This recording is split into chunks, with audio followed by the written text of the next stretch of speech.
আপনারা দেখছেন ST world news. আমরা চলি সময়ের সাথে।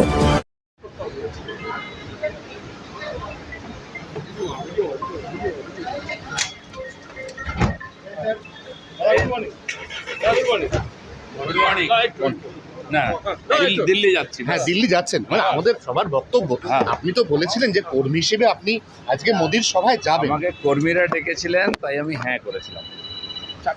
পার্টি ডাকেনি, হয়তো পার্টি চায়ও না আমি যাই, অস্বস্তি হবে, সেই জন্য আমি যাচ্ছি না দুর্গাপুরে মাননীয় প্রধানমন্ত্রীর সভায়। আর দিল্লি যে চলে যাচ্ছেন সেটাকে অ্যাভয়েড করার জন্য না কোনো কাজ আছে? দিল্লিতে বিশেষ কাজে যাচ্ছি, পার্টির কাজে যাচ্ছি। এটা কি বিজেপি পার্টির কাজ?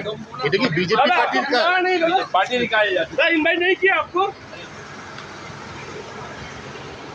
দিলীপ ঘোষ কিছুতেই স্বীকার করলেন না তিনি দিল্লিতে কার সঙ্গে দেখা করতে যাচ্ছেন।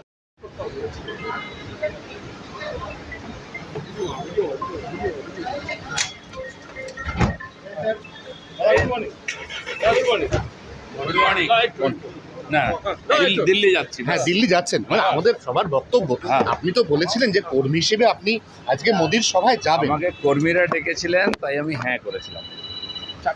পার্টি ডাকেনি, হয়তো পার্টি চায়ও না আমি যাই, অস্বস্তি হবে, সেই জন্য আমি যাচ্ছি না দুর্গাপুরে মাননীয় প্রধানমন্ত্রীর সভায়। আর দিল্লি যে চলে যাচ্ছেন সেটাকে অ্যাভয়েড করার জন্য না কোনো কাজ আছে? দিল্লিতে বিশেষ কাজে যাচ্ছি, পার্টির কাজে যাচ্ছি। এটা কি বিজেপি পার্টির কাজ?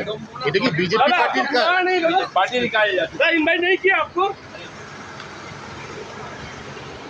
দিলীপ ঘোষ কিছুতেই স্বীকার করলেন না তিনি দিল্লিতে কার সঙ্গে দেখা করতে যাচ্ছেন। নতুন খবরের আপডেট পেতে আমাদের চ্যানেলটি সাবস্ক্রাইব করুন এবং বেল আইকনটি প্রেস করুন।